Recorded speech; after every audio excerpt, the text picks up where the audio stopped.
দুদিনকৈ অনুষ্ঠিত হৈছে কাৰ্বি মহোৎসৱ 2025 আৰু এই মহোৎসৱ উপলক্ষে পাথৰকাৰী ফিল্ডত বিভিন্ন ধৰণৰ পৰম্পৰাগত সাজপাৰ বা খাদ্য সম্ভাৰ বা যিবোৰ খেতিত ব্যৱহাৰ কৰা যিবোৰ সামগ্ৰী আছে সামগ্ৰীসমূহ উপলব্ধ হৈছে আৰু এইসকল কাৰ্বি লোকসকল ইতিমধ্যে এই স্থানত উপস্থিত আছে আমি দেখুৱাইছোঁ পোনপটীয়াভাৱে দৃশ্য এই স্থানত যিবোৰ বিভিন্ন ধৰণৰ খাদ্য সম্ভাৰৰ লগতে যিবোৰ সাজপাৰ আছে সাজপাৰসমূহ উপলব্ধ হৈছে প্ৰথমে আমি অসম লাইভৰ দৰ্শকক দেখুৱাব শুনাব বিচাৰিছোঁ কাৰ্বি নৃত্যৰ এটা গীত বাইদেউ আপুনি গীত এটা গাই দিব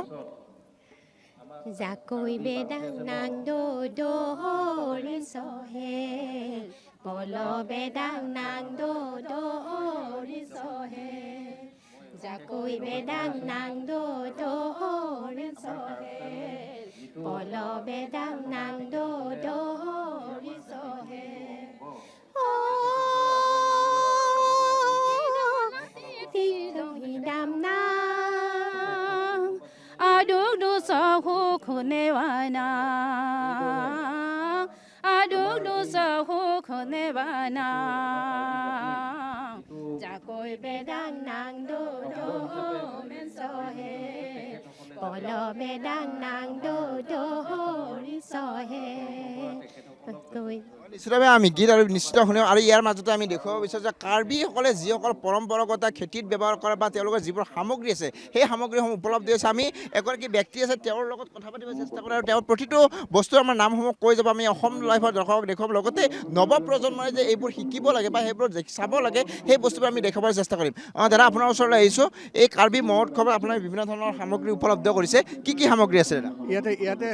কাৰ্বি সমাজত যিবিলাক আগতে ব্যৱহাৰ কৰিছিলে এই আগৰ পৰা এইবিলাক উষা চেৰেকী বা বহুত বস্তু আছে এইটোৰ নাম হ'ল আপোনাৰ এইটো আপোনাৰ চেৰেকী বুলি কয় চেৰেকী অঁ এইটো হ'ল উষা এইটো আপোনাৰ সচৰাচৰ আচলতে আমাৰ কাৰ্বি মানুহে মঠত বনালে এই বস্তু বনোৱাৰ আগতে চাউলটো ভাতটো বনাই পেলাই তাৰপিছত ঠাণ্ডা কৰি তাৰপিছত এইটো গুড়া কৰি লয় গুড়াকৈ তাতকৈ মিলাই পেলাই তাৰপিছত হেৰি কৰাৰ পিছত এই হেৰি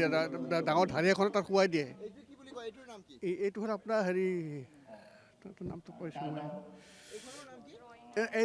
এইটো ৰয়না এইটো হ'ল আপোনাৰ হেৰি কি কয় এইটো এই তাকতো মই পাইছোঁ মই সদায় কৰি আছিলোঁ ময়ো চেং এইটো হ'ল মুড়ি এইটো হ'ল আপোনাৰ হেৰি চটাই সেইটো লাহান ডাঙৰ বাঁহৰ হেৰি আপোনাৰ বাঁহৰে হেৰি বুনা হেৰি থাকে বনাই লৈ পেলাই কাটি পেলাই বনাই এইটো হ'ল আপোনাৰ ৰাংকিটিক আপোনাৰ ওচৰত আহিছোঁ আপোনাৰ ওচৰত এই সামগ্ৰীসমূহৰ নামবোৰ কি কৈ যাব আপুনি অঁ এইটো হ'ল লক্ষী কল এইটো আপোনাৰ লক্ষী কল বুলি কয় এইটো আৰু এইটো হ'ল আপোনাৰ হেৰি ৰাংকক বুলি কয় কঁকালত বান্ধি লয় এইটো ৰংকিক আৰু এইটো হ'ল লেগ সেইটো লেগ আৰু সেইটো হ'ল চৰ য'ত নেকি বন পানী ব্যৱহাৰ কৰে এইটো হ'ল আৰিক এই বস্তুটো কিহত ব্যৱহাৰ কৰে দাদা হৰ আৰুং বুলি লিখা আছে এই বস্তুটো কৰে কি যেতিয়া মদটো বনাই ল'ব নহয় বনোৱাৰ পাছত তাৰ পৰা এটা বেলেগ ডিষ্টিল বস্তু এটা বনায় তাৰপৰা সেইটো বস্তু এটাই বনাই পেলাই একদম নিকৰি আহে তাতে শৰালাং বুলি কয় শৰালাং বুলি এটা ওলায় আমি এটা জাপি দেখিছোঁ এই জাপিটো আমি জাপি কওঁ কিন্তু কাৰ্বি ভাষাত এইটো কি বুলি কয় আমি আগতে জাপি বুলি কওঁ কিন্তু কাৰ্বিৰ মানুহবিলাক ভাষাটো বেলেগ কয় চিংকুক বুলি কয় আকৌ চিংকুক বুলি লিখিছে চিংকুক কিন্তু আমি ভৈয়ামৰ কাৰ্বিখিনি আমি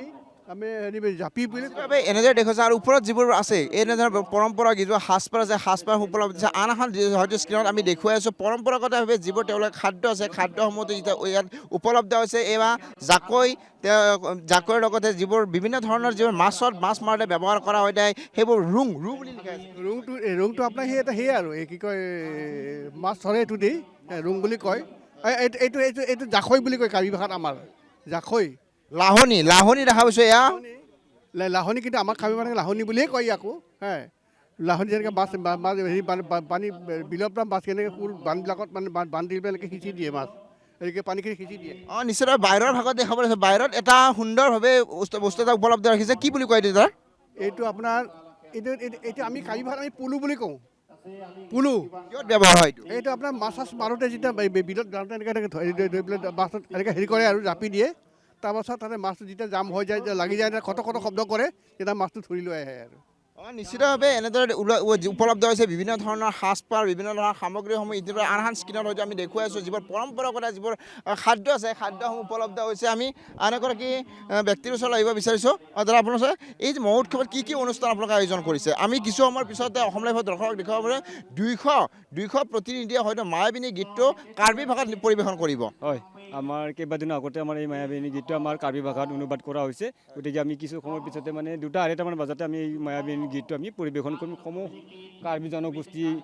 মানে মহিলা আৰু পুৰুষ উভয় পক্ষে গতিকে তাৰ লগতে আমাৰ ডক্টৰ ভূপেন হাজৰিকাৰ গীতো আমি মানুহে মানুহৰ বাবে গান মানুহৰ বাবে সেই গীতো আমি আমাৰ সমূহ ৰাইজে আমি একেলগে একে সময়তে আমি পৰিৱেশন কৰিম বুলি আমি মনস্থ কৰিছোঁ নিশ্চিতভাৱে কিছু সময়ৰ পিছতে আমি অসম লাইভৰ দৰ্শকক দেখুৱাব পাৰিম যে এই কাৰ্বি মহোৎসৱ 2025 এই স্থানতে তেওঁলোকে 2025 এই চনৰ মহোৎসৱত তেওঁলোকে যে মানুহে মানুহৰ বাবে ভূপেন হাজৰিকাৰ যি গীতটো আছে এই গীতটো তেওঁলোকে পৰিৱেশন কৰিব কাৰ্বি ভাষাত আৰু জুবিনদাৰ যিটো মায়াবিনী প্ৰাৰ্থনালৈ ৰূপান্তৰিত হৈছে এই গীতটো কিন্তু কিছু সময়ৰ পিছতে যিহেতু কাৰ্বি ভাষাত তেওঁলোকে পৰিৱেশন কৰিব এই পাথৰগিৰি যি খেলপথাৰ আছে আমি পুনৰ দৃশ্যসমূহ দেখুৱাইছোঁ এনেদৰে পৰম্পৰা যিবোৰ সাজপাৰ আছে সাজপাৰসমূহ এই স্থানত উপলব্ধি হৈছে আমি সাজপাৰসমূহ দেখুৱাবলৈ চেষ্টা কৰিম